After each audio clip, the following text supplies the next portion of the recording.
তার হাতে। ওই দিন যদি বিচার করে কোন মানুষকে জাহান্নামের অর্ডার দিয়ে দেন, তাহলে সেই অর্ডার বাতিল করার মতো ক্ষমতা সম্পন্ন ব্যক্তিত্বকে আমাদের এই সিরাজগঞ্জ জেলায় 2-4টা আছে। একটু জোরে বলেন। তামাম পৃথিবীর মধ্যে এমন একজন লোক খুঁজে পাওয়া যাবে না। অথচ ওই দিন যদি আমার আপনার নবী আখিরি জামানার পয়গম্বর বিশ্ব নবী ঘোষণা করেন, রব্বুল আলামিন তুমি যাকে জাহান্নামে দিচ্ছ ওই ব্যক্তিটা ছিল আমার দলের লোক, সে ছিল ইসলামী সিফা ও সালার আল্লাহর দ্বীন আল্লাহর জমিনে বাস্তবায়ন করার জন্য নিজের জীবনটাকে কোরবানি করেছেন। আল্লাহ রব্বুল আলামিনের ঘোষণা হবে ফাসফামিলি মানসিতা ইয়া রাসূলুল্লাহ ইয়া হাবিবাল্লাহ, আপনার দলীয় লোকের কারণে, আপনার উম্মতের কারণে, আপনার ইজ্জতের খাতিরে আমি আল্লাহ আমার অর্ডার আজকে ক্যান্সেল করে দিলাম। আপনার উম্মতকে নিয়ে জান্নাতে চলে যান। চিৎকার দিয়ে বলুন মারহাবা।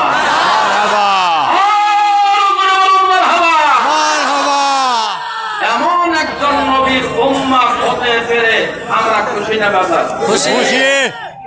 কারা কারা খুশি? আল্লাহু আকবার, নারে তাকবীর। আমার নেতা তোমার নেতা বিশ্ব নেতা মুস্তাফা। আসুন সেই নবী কারীম সাল্লাল্লাহু আলাইহি ওয়াসাল্লামের উপরে কোরআন খুলে, জবান খুলে, শ্রদ্ধাজড়িত কণ্ঠে, বিনয়গত চিত্তে, কলিজার সবটুকুনাকে উচ্ছ্বাস উজাড় করে দিয়ে একটাবার দরুদ এবং সালাম পাঠাই। সকলেই পড়ছে সাল্লাল্লাহু আলাইহি ওয়াসাল্লাম। সম্মানিত উপস্থিতি, আজকের মাহফিলে আপনাদেরকে আমন্ত্রণ করা হয়েছে, দাওয়াত করা হয়েছে। অত্র এলাকার আমরা পরিচিত মানুষ, অত্র এলাকারই মানুষ, দূরাগত মেহমান আসবেন। হযরতুল আল্লাম আলহাজ মাওলানা আল্লামা তারেক মনোয়ার সাহেব তো সম্মানিত মেহমান আমাদের মাঝে আসবেন। সর্বপ্রথমে ভারাক্রান্ত হৃদয় নিয়ে কথা বলতে হচ্ছে। আপনাদের এলাকার সন্তান, সিরাজগঞ্জের গৌরব, সারা বাংলাদেশের আলোড়ন সৃষ্টিকারী, ছন্দের জাদুকর হিসাবে যিনি পরিচিতি লাভ করেছিলেন, মরহুম মাগফুর আলহাজ মাওলানা রেজাউল করিম কাউসারী সাহেবের সঙ্গে আজকের প্রধান মেহমান বহুত প্রোগ্রাম করেছেন। বহুত প্রোগ্রামে উনি ইন্তেকালের পরে বহুত প্রোগ্রামে উনি দোয়া করেছেন। আল্লাহ রাব্বুল আলামিনের কাছে আমরাও দোয়া করি, আমাদের হৃদয়ের স্পন্দন, সারা বাংলাদেশ আলোড়ন সৃষ্টিকারী বক্তা যিনি ছিলেন মরহুম মাগফুর আলহাজ মাওলানা রেজাউল করিম কাউসারী সাহেবের কবরটা যেন আল্লাহ পাকে জান্নাত বানিয়ে দেন। সকলে বলুন আমিন। আমিন। আরো জোরে বলুন আমিন। আমিন। সম্মানিত উপস্থিতি, আলোচনার পরিবার বাড়াবো না, আলোচনা করার সময় আমি পাবো না। আমি আপনাদের কাছে অনুরোধ করি, আপনারা সুন্দর পরিবেশে বসবেন, অন্যকে জায়গা করে দিবেন। বহির্গত বহু মানুষ আসছেন, ওনারা যেন শান্তভাবে আলোচনা শুনতে পারেন। শুধু গোটা বিশ্বে করোনা ভাইরাসের মতো রকম মহামারী আমাদেরকে হানা করেছেন, তারপর আল্লাহ আমাদের উপরে অনেক রহম করেছেন। কথা বলেন ঠিক না বেঠিক? এই জন্য কোরআনের মাহফিলে আমরা আসতে পেরেছি। কোরআনুল কারীম আল্লাহর দান। কথা বলেন কি? আল্লাহ রাব্বুল আলামিন গোটা দুনিয়ার মানুষকে, পথ ভোলা মানুষকে সরল সঠিক পথের দিশা দেওয়ার জন্য আল্লাহ রাব্বুল আলামিন কোরআনুল কারীম নাযিল করেছেন। কথা বলেন ঠিক না বেঠিক? এই দুনিয়ার মানুষ যদি কোনো সময় শান্তি চায়, মুক্তি যদি পেতে চায়, দুনিয়ার কোন তন্ত্র মন্ত্র, দুনিয়ার কোন দফায় দফায় মানুষ রফা হয়ে যেতে পারে, শান্তি নামক কোন একটা শব্দ মানুষ পাবে না। শান্তি যদি পেতে যায় তাহলে আল্লাহর কোরআনের ছায়াতলে মানুষকে আসতেই হবে। কথা বলেন ঠিক না বেঠিক?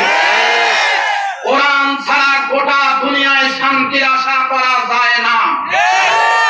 কথা বলেন ঠিক না বেঠিক? সেই কোরআনুল কারীমের মাহফিল, কোরআন থেকে আলোচনা হবে, প্রাণ ভরে আলোচনা শুনবেন এবং আমলের নিয়তে শুনবেন।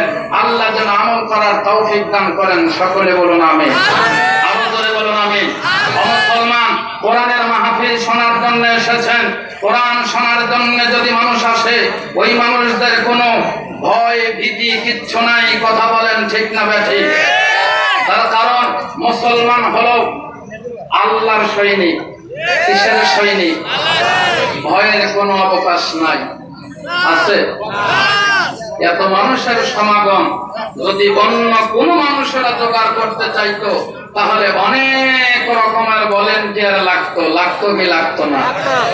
আমার আল্লাহ রাব্বুল আলামিনের কোরআন শোনার জন্য যারা আসে, আমার আল্লাহ রাব্বুল আলামিনের রহমতের দৃষ্টি তাদের উপরে বর্ষণ হতে থাকে, যার জন্য ওই মানুষগুলোর মধ্যে কোনো রকমের গন্ডগোল থাকে না।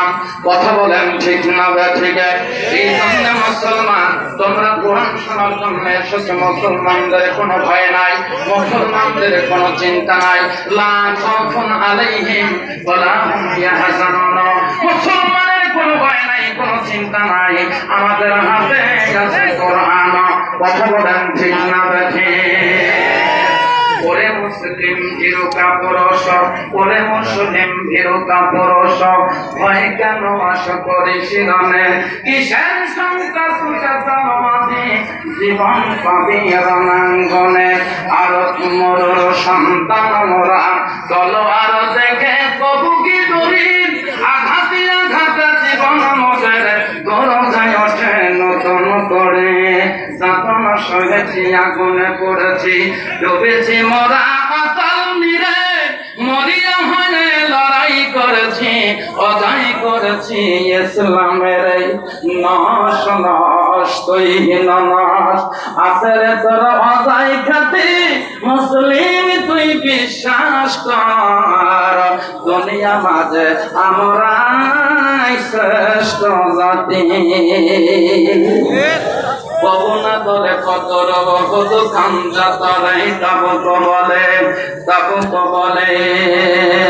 মুতার যুদ্ধ শহীদ করেছি, মুতার যুদ্ধ শিখি দিয়েছি, তিনজন বাহিনী ডানা কেটে কিসের বদলে রাজ্য দৌলত, নেতৃত্ব পানি কিবার বাদশাতে, বাদশাহী যদি পেজাই যদি কোরআন দিলে বাম হাতে সুরে, নীরব রইলি শয়তানের মতন কত কি পাবি আখিরাতে। মুসলিম তুই বিশ্বাস কর, দুনিয়া মাঝে আমরাই শ্রেষ্ঠ জাতি।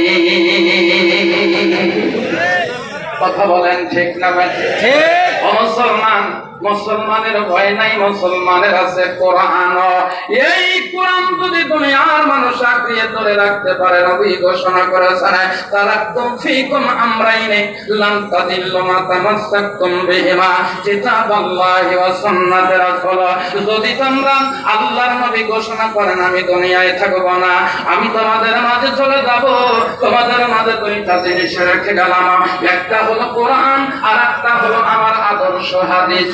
এই দুইটা জিনিস যদি তোমরা আঁকড়িয়ে ধরে রাখতে পারো তাহলে দুনিয়ায় তোমরা প্রদর্শিত হবে না, জবান খুলে ভিতরে বলা যাবে না মারহাবা।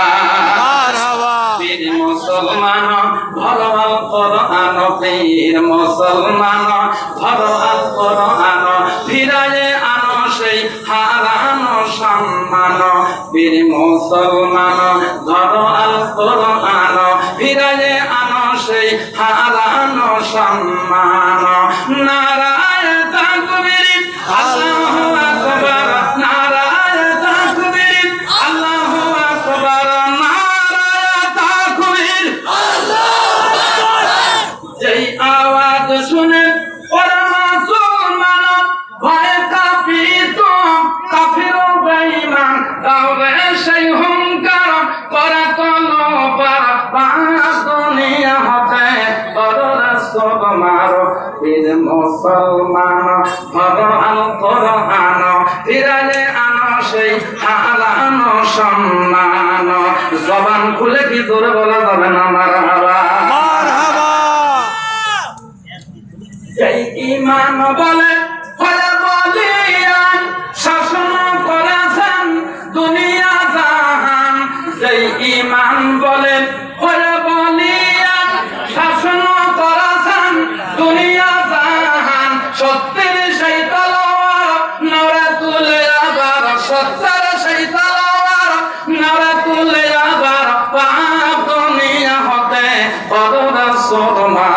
বীর মুসলমান ধরো আল কোরআন ফিরায়ে আনো সেই হারানো সম্মান জবান খুলে ধরে বলুন আমিন